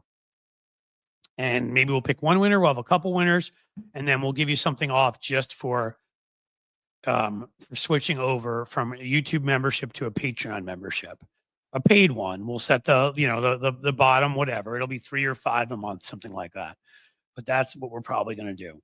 And it reminds me again, guys, I've got so much going on with the Substack, Patreon, this, that I have neglected, and I am sorry about this, to answer the emails from a couple of folks that were looking for some help, some aid. I hope you subscribed for free to the Patreon. I hope you subscribe for free to Substack. Those are both free, and you'll get everything right now at Substack for free. You don't need to pay for anything. Patreon, you won't. get some stuff. But if we can get you, we can find some nice people and pull together, and I'll put in some funds to that to get you up to a $3 or $5 level. We'll see what we can do there. Christine Kane wants a new car. Well, yeah, Christine, I'd like to be back in France and live there the rest of my life. If we can get you a new car, can you get that for me? Diane Capobianco with the great Italian name. I live in Florida, far from Ohio. I know. That's what I'm saying. At some point, again, if this takes off enough, if you guys do what you can do on a smaller level, go support me at Patreon. Subscribe to my YouTube so I make more money on my videos. Watch that Elon one that I sent you after this is over, so that gets more views. Subscribe to Substack because that will get me advertising, and eventually there will be some paid extra content there. Then I am able to afford this stuff, and then I will be more likely to travel around the country, and we'll meet in groups. You may have to travel a state or two over. I can't go everywhere. I have to be honest with you. I live in Ohio, so I'm kind of stuck with the right-wing loons here. I don't love traveling to Florida because I don't love traveling to states on purpose where there are right-wing loons. But also, I'm going to end up going to we do sometimes go to Key West for spring break with my kids because we love it there. It's liberal as hell, and it doesn't even feel like you're in Florida. You feel more like you're in the Caribbean, and you're closer to Cuba than you are to Miami. So that kind of says something. And there he goes again, my friend Jim, always coming in. Jim is also, folks, by the way, chose to voluntarily subscribe at YouTube, at Substack, where I've got 5 subscribers because I haven't asked for any, but you can. It costs money, and he's done that. He's constantly supporting me here. He's moderating for free. I believe he's both a member of the YouTube and Patreon. I don't know enough good things to say about you, Jim, but I do know I owe you. You have to tell me at some point around where you live, and there will be food and drinks and merriment for all. Jim had to say, I see Trump's term failing inside of 2 years, like Cygnus X1, spinning, whirling, like descending like a spiral sea unending. Poetry too.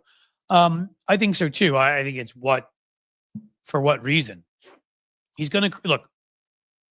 He can't change his path because he's a narcissist. So the only way is if he's overruled and they 25th Amendment him. How likely do you see that happening? The other way is if he passes away, and that could happen. But if J.D. Vance takes over, he'll be horrific for whatever amount of time he has left, and then they'll lose the next election as long as we can make sure there is one, because J.D. Vance, again, all I ever say to people is go watch him order donuts, and you'll understand why J.D. Vance. I mean, the right has not found anybody else that I'm aware of that has that weird right-wing charisma. I don't get it because I see it as disgusting, but that Trump has to appeal to right-wingers. Like, he just has this natural appeal where they turn out and vote for him when they don't vote for other Republicans a lot of the time.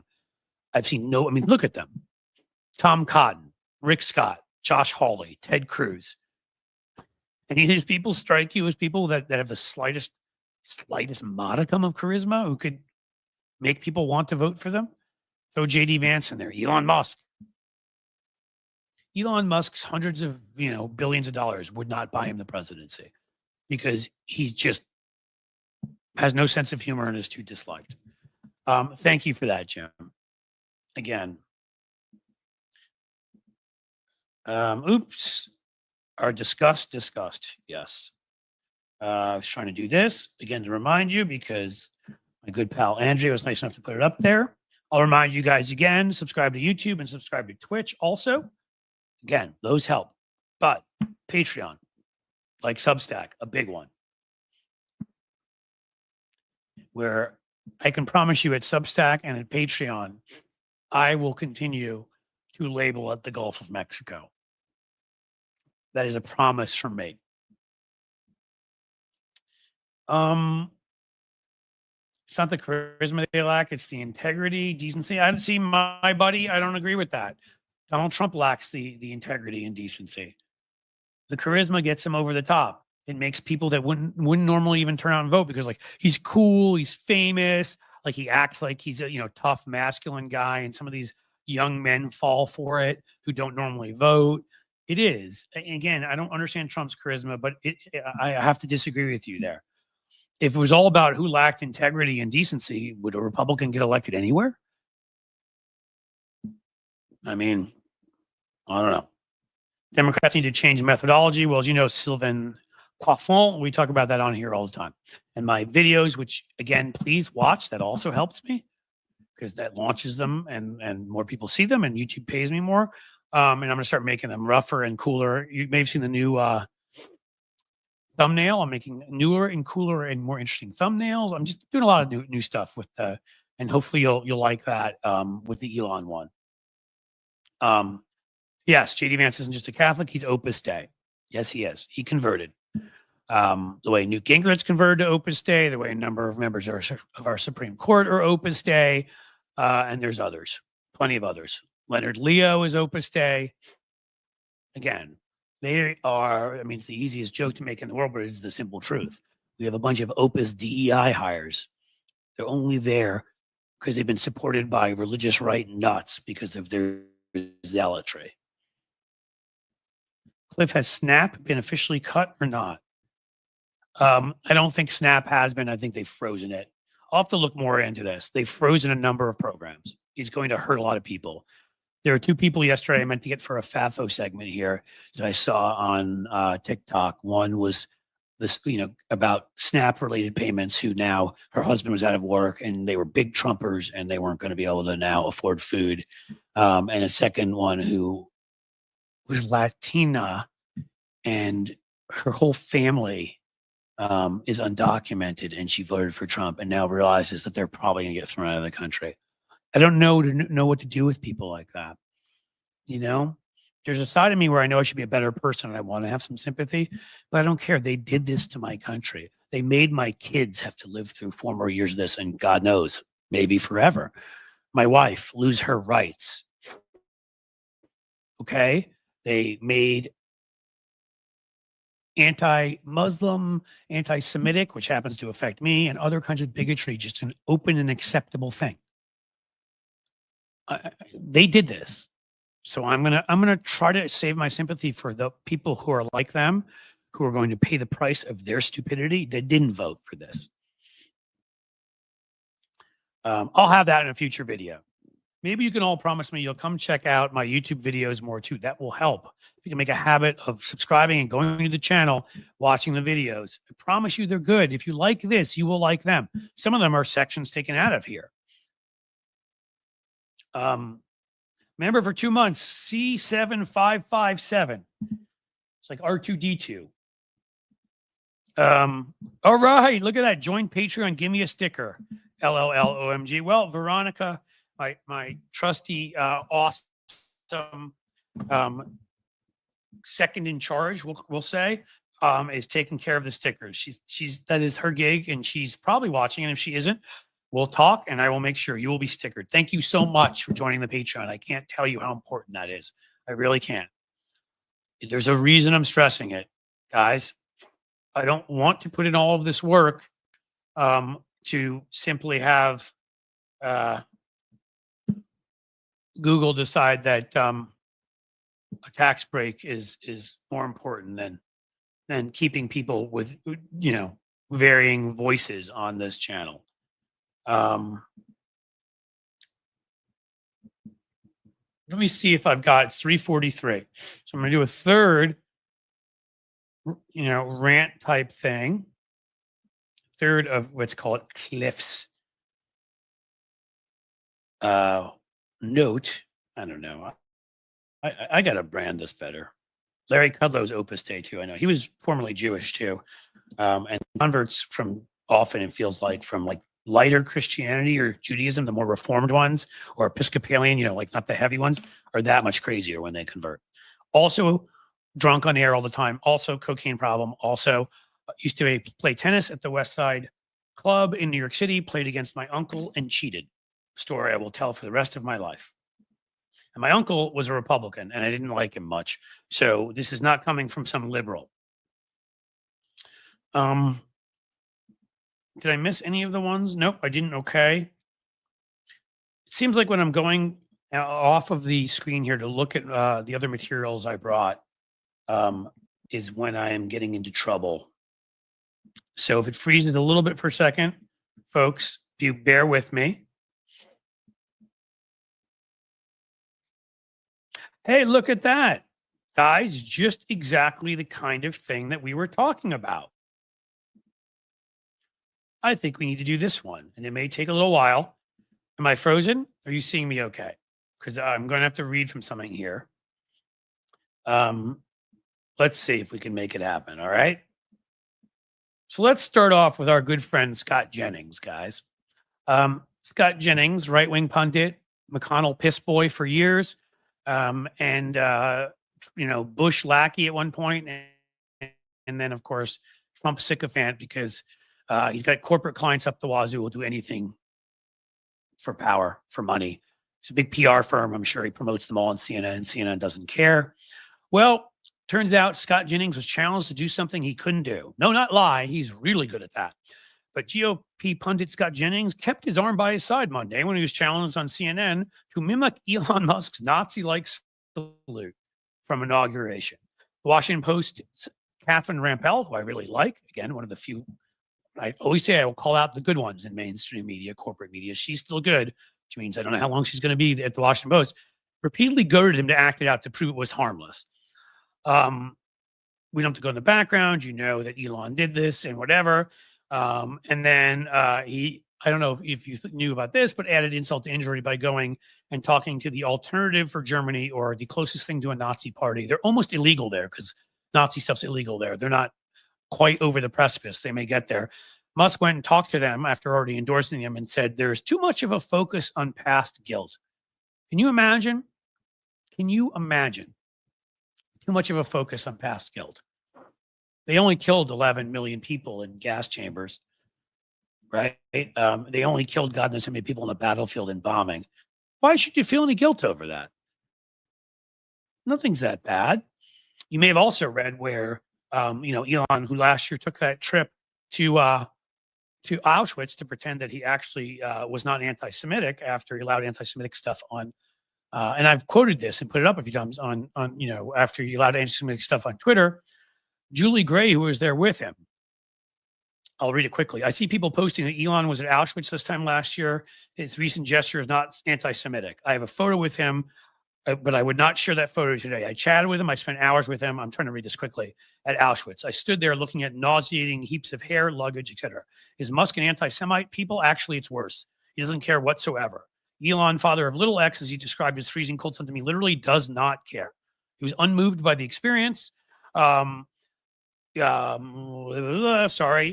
It says he was all about his press junket and his bodyguards. I was 10 feet from him as he posed for the cameras of his entourage. He was utterly detached. He cared about how he looked.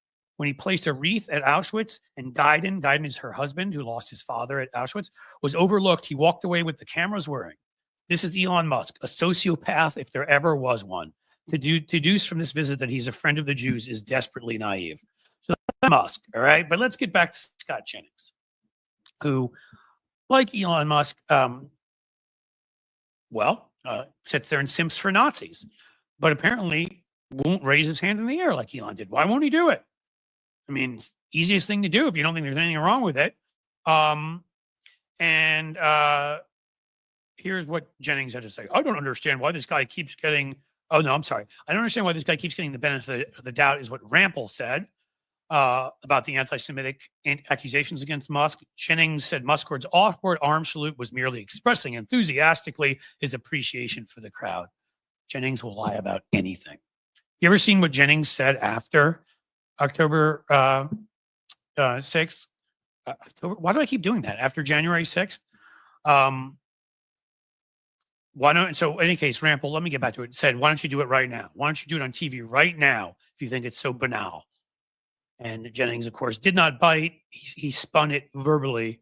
This is salute trutherism is outrageous. Salute trutherism. Then do it, you little punk, you little wimp, you weasel. Rampell is Jewish pushed further. So do it right now on TV if you think it's normal. Think it's normal way to greet people. Do it right now on TV. Why won't you?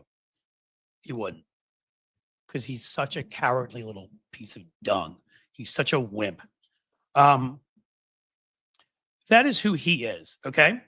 And to give you more on the great Scott Jennings, because now I feel like I have to, This guy who's saying, "Oh, it was enthusiasm," and there's not Nazism. Republicans aren't that. We don't stand up for this, and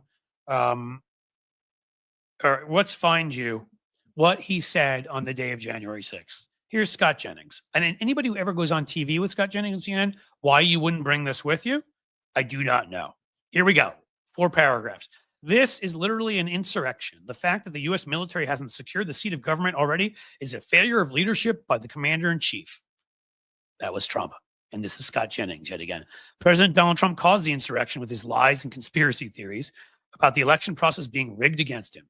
It was not stolen, but this madness was fermented by the president and his top advisors over the past several months. Let me be clear. The rioters are not Republicans. Yeah, he's wrong about that.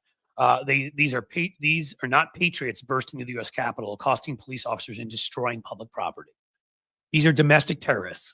Mind you, I've kept using that phrase, as you know. I hate it when they're called rioters or attackers. They are domestic terrorists. And Scott Jennings even used the right term in this letter before, of course, getting his tongue so far up Trump's ass it came out of his mouth. These are domestic terrorists, and they ought to be treated like any other terrorist uprising with the full force and fury of the U.S. government. Trump's video calling out these terrorists, which he released on Twitter, was a complete failure of leadership, a half-hearted and a wholly inadequate attempt to stop these individuals. There you go, guys.